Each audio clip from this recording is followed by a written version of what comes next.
Hello and नमस्कार। गणपति उत्सव के 9वें दिन फिर से आपका स्वागत है हमारे यूट्यूब चैनल भीतर टोटल सॉल्यूशन पर। इसके साथ मैं डॉक्टर प्रकोराट भीतर टोटल सॉल्यूशन प्लेटफॉर्म का रचयिता। मैं निकल पड़ा हूँ विश्व के प्रत्येक मानव को अपनी समस्या का सॉल्यूशन स्वयं निकालने के काबिल बनाने का मिशन लेकर। लेकिन ये काम मैं अकेला नहीं कर सकता। उस काम के लिए मुझे आपका साथ चाहिए, सहकार चाहिए।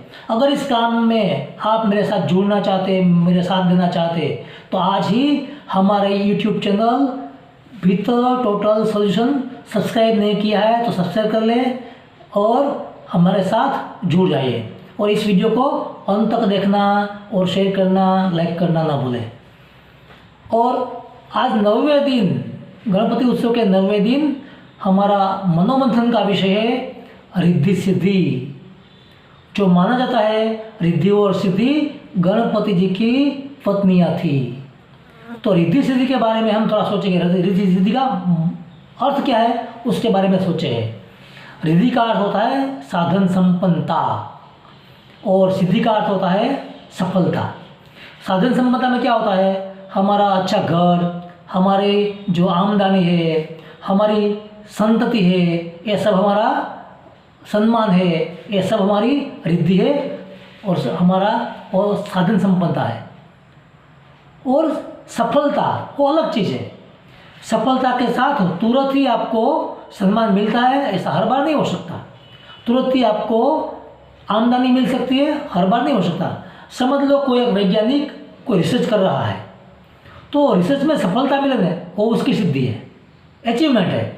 लेकिन अचीवमेंट के साथ ही उनको शायद सम्मान मिलेगा तो साल लग जाएंगे, सालों लग जाएंगे, पैसे भी मिलेंगे, सालों लग जाएंगे, लेकिन आज उनको सफलता मिली ना वो सिद्धि है। तो साधन संपन्नता और सिद्धि ये रिद्धि और सिद्धि है। हम भी चाहते हैं, हम गणपति का पूजन क्यों करते हैं? हमारे यहाँ भारत में दुखद या सुखद हर प्रसंग में गणपति जी का पूजन होता ही है। मेरे घर में होता है, आपके घर में भी होता होगा। लेकिन हमारा मकसद क्या होता है? हम कुछ चाहते हैं, हमें कुछ चाहिए, इसलिए हम देव के पास जाते हैं, भगवान के पास जाते हैं। ठीक है, तो हमें क्या चाहिए? तो हमें साधन संपन्नता चाहिए, हमें हमारे काम में सिद्धि चाहिए, अचीवमेंट चाहिए। हम प्रयास कर रहे हैं बार बार। कई लोग हर दिन जा रहे हैं गणपति की पूजा करने के लिए, गणपति मंदिर जा रहे हैं, कोई हफ्ते में जा रहे हैं, घर पे पूजा करते हैं, लेकिन हम सबको समान मिलता क्यों नहीं? कई लोग चाहते हैं हमें सफलता मिली नहीं, हमें जितना चाहिए उतना वो मिल नहीं रहा है, लेकिन वो मिलता है हमारे लेवल के साथ मिलता है। सबको समान मिलेगा ना तो हम भी नहीं चाहेंगे, क्योंकि सबकी योग्यता समान नहीं होती। कई बार लोग बोलते हैं कि एक बार पूरे विश्व की संपत्ति इकट्ठी करके सब लोगों के बीच में समान तरीके से बांट दी जाए। अरे भाई, बिल्कुल बकवास है, इलॉजिकल है। समझ लो कि एक बार समान तरीके से कल्पना के लिए मान लो कि बांट दी, तो भी 2-4 साल के बाद, 5 साल के बाद जो जहाँ थे ना वहाँ ही होगा। वो नीचे था वो नीचे होगा, ऊपर था ये ऊँचे होगा, ऊपर ही होगा, क्योंकि अपनी अपनी काबिलियत है, अपना अपना लेवल है। तो इसलिए हमें भी हमारे लेवल के हिसाब से सफलताएँ मिलती है, सिद्धि मिलती है, पूजा का फल मिलता है। लेकिन हमें जो सिद्धि और रिद्धि चाहिए, हम चाहिए उपवास करते हैं, प्रार्थना करते हैं, गणपति जी को प्रसाद देते हैं, लेकिन उसके लिए हमें लायकात चाहिए, योग्यता चाहिए। उसके बारे में कभी हम सोचते ही नहीं। अरे भाई, गणपति जी के पास रिद्धि सिद्धि कैसे आई? मैं रिद्धि सिद्धि और स्त्री के बारे में बात नहीं करता। रिद्धि और सिद्धि, साधन संपन्नता और सिद्धि सफलता कैसे आई? तो गणपति जी ने अपनी योग्यता बढ़ाई। गणपति जी एक नेतृत्व के रूप में है। नेता के पास कौन सी बात होनी चाहिए, ये हमने आखिर 8 दिनों से चर्चा कर रहे हैं।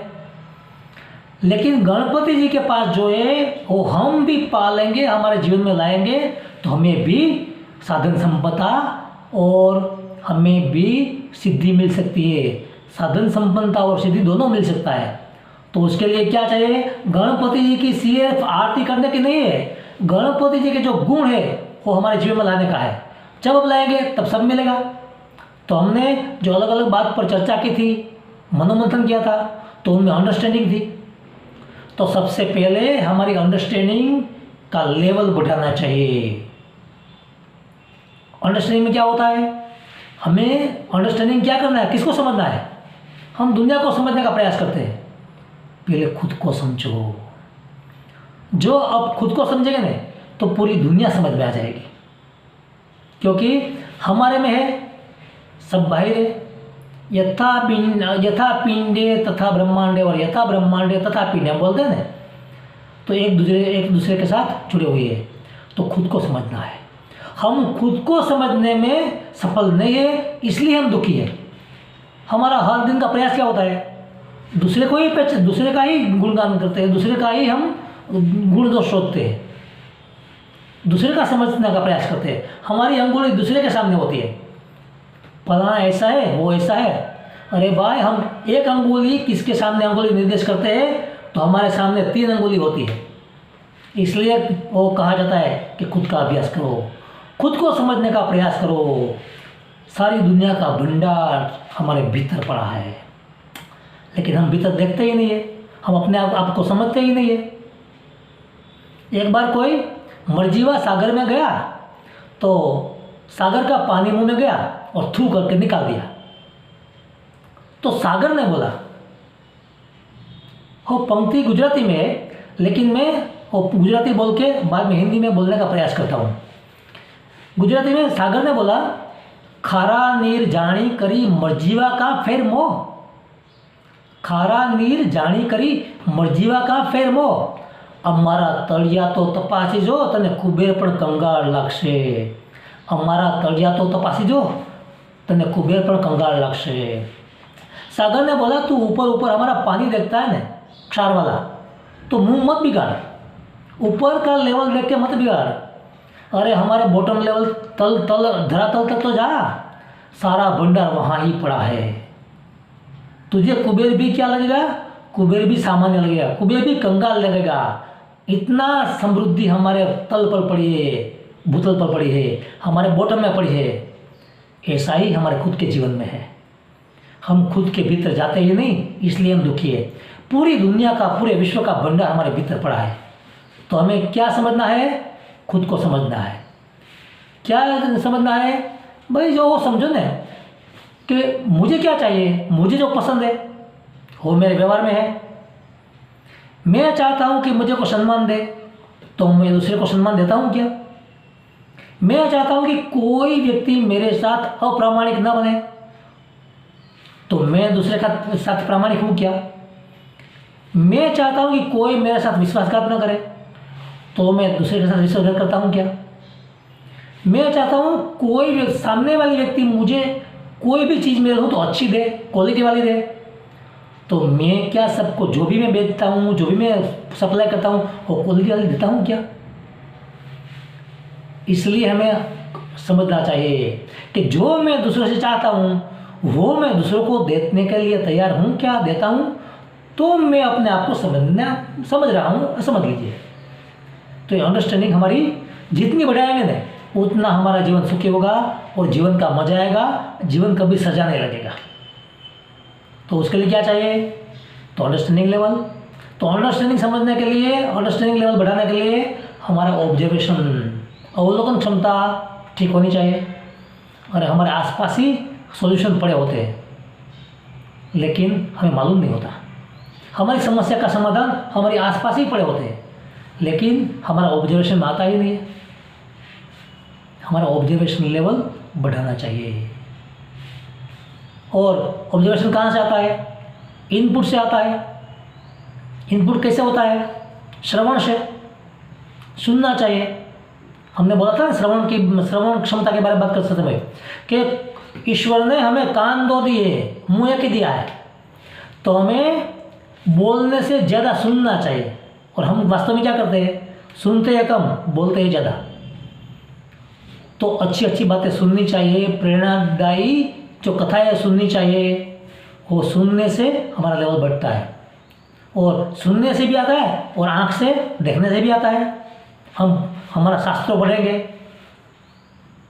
शास्त्रों के ज्ञान पढ़ेंगे, तो हमें वो इनपुट होगा। जितना अच्छा इनपुट होगा, जितना अच्छे लेवल का इनपुट होगा, उतना अच्छा हमारा ऑब्जर्वेशन बनेगा, उतना ही अच्छा हमारी अंडरस्टैंडिंग बनेगी।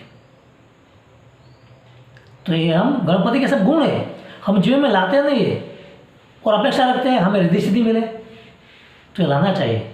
दूसरा हमने देखा था सजागता, हर पल हमें सजाग रहना चाहिए। इसी का ही नाम ध्यान है, इसी का ही नाम वास्तव में ध्यान है। हमारा में अवेयरनेस है प्रत्येक पल क्या, हम जो काम करते हैं उसके साथ हमारा 100% इन्वॉल्वमेंट है। हम जब खाना खाते हैं तो खाना खाते समय एक एक बात हम फील करते हैं क्या, हम हाथ में जो रोटी लेते हैं रोटी का स्पर्श फील करते हैं क्या, हम जो चबाते हैं तो हमारा दांत है वो सब फील करते हैं क्या। हमारा 100% इन्वॉल्वमेंट होता ही नहीं है, यही हमारा प्रॉब्लम है। हमारा 100% इन्वॉल्वमेंट प्रति पल सजागता है, वही वास्तव में ध्यान है। हम ध्यान को क्या समझते हैं, आंख बंद कर बैठ गए, नहीं, प्रति पल सजागता वही ध्यान है। लेकिन वो बैठना चाहिए, बैठने का मैं विरोधी नहीं हूँ। बैठना क्या है, बैठना प्रैक्टिस के लिए कि मैं जब 10 मिनट 15 मिनट बैठता हूँ, तब उस समय क्या मेरा सोचना बंद हो जाता है, मेरा मन का इधर उधर भटकना बंद हो जाता है। वो भटकने बंद करने की आदत डालने के लिए हमें ध्यान करना है, और वो ध्यान धीरे धीरे करते करते हमारी सजागता बढ़ती जा रही हर पल हम सजाग रह सकते हैं, तो हम ध्यान में आगे गए हैं वो हम समझ सकते हैं। सजागता होनी चाहिए। और हमने वो भी सोचा था बुद्धि और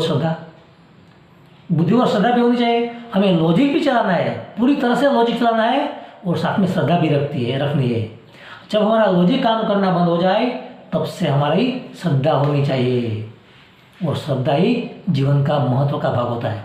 मैंने पहले बोला था ना कि हमारा 90% जीवन है वो श्रद्धा ऊपर टिका है।